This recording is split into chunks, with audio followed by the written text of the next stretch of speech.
Hi, I'm Jennifer Nelson, horticulture educator with the University of Illinois Extension, and today we're talking about growing Phalaenopsis orchids at home. Phalaenopsis orchids are probably the most popular orchid found commonly for sale at home without having to go to a specialty grower. Anywhere from big box stores to grocery stores and everything in between seems to be selling Phalaenopsis these days. And the big questions I get are, what do I do with them once I get them home? How do I keep them alive? Also, what do I look for when I'm buying them? So, a couple examples just to point out things to look for when you're buying. Look for plants that still have some flowers in bud that aren't totally open yet, because that's going to mean more value for your purchase. You're going to get to watch those open up, and they're going to last for months and months. Another thing to keep in mind when you're shopping for orchids is look at the leaves and the roots. Don't be shy about inspecting the plant when you buy it. This plant in particular has some new green growth on the roots. They look like bright green tips. You should look for that rather than anything dried and shriveled up. Also, the leaves should be nice and firm and glossy and not drooping and not wrinkled. Even though it could be tempting, you might see some things on the clearance rack. This is what not to purchase. Anything that's looking this sad is not likely to recover.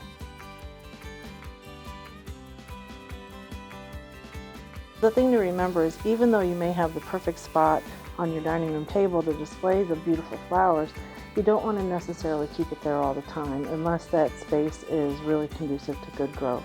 So the first rule of thumb is find a space with some good light. And the good thing about Phalaenopsis is they can grow in pretty low light compared to other orchids. That's one of the reasons that they're so popular.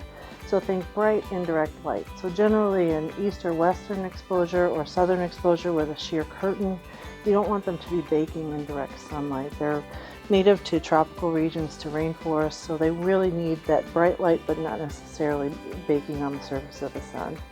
And temperature-wise, one of the other reasons they're so popular is that they are extremely well adapted to our typical indoor environment. So the 65 to 75 degree Fahrenheit home is perfect for a Phalaenopsis. Humidity will go a long way for keeping your orchids looking really healthy and growing and blooming. Mine in particular like it in the bathroom. I have a western window and I just put them on the windowsill, and they do really well, and they love steamy showers. So, and watering and fertilizing, they do go hand in hand, and you'll find a lot of places will have very detailed fertilizing schedules for orchids.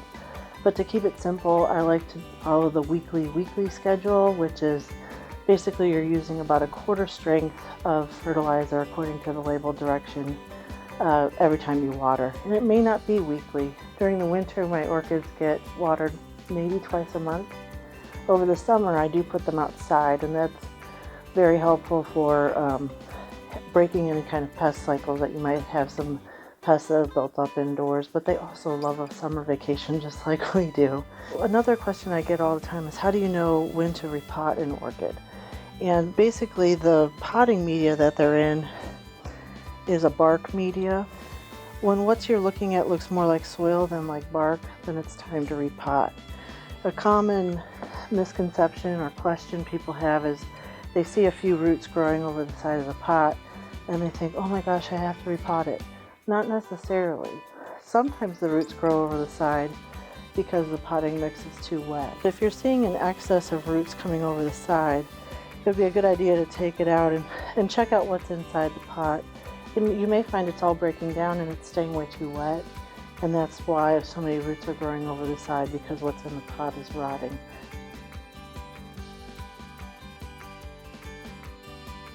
Two of the biggest ones that we deal with are scale and mealybug.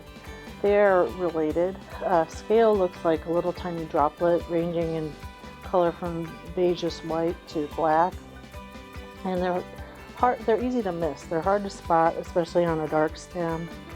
They will just look like a little raised bump, and they are hard. They have a shell on them, which makes them a little bit difficult to treat.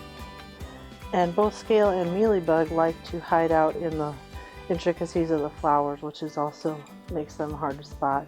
Mealybug are easier to spot. They look like little tiny cotton pieces, little fluff.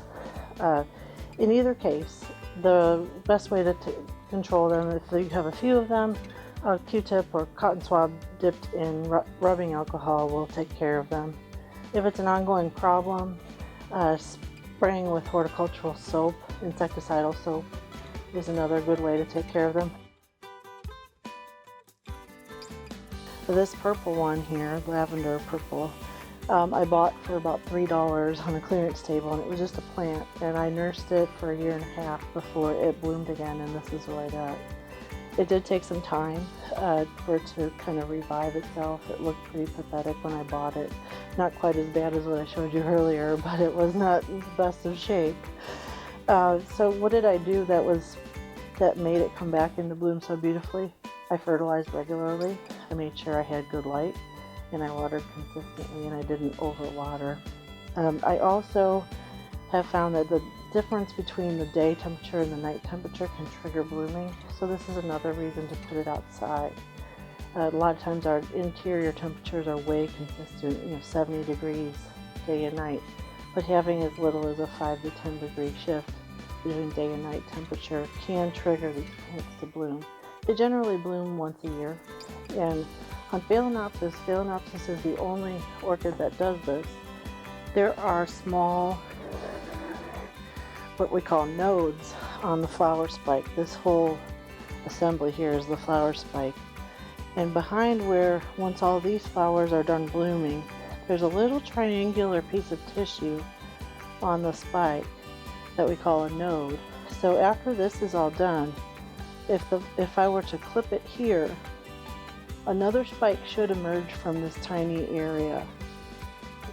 So I encourage you all to try out a Phalaenopsis orchid if you haven't already. As you can see here, there's a lot of variety in terms of color, shape, size. It's very easy to get sucked in and find that you can't just keep just one. The possibilities are endless. I like these little miniature ones. You can collect a lot more that way.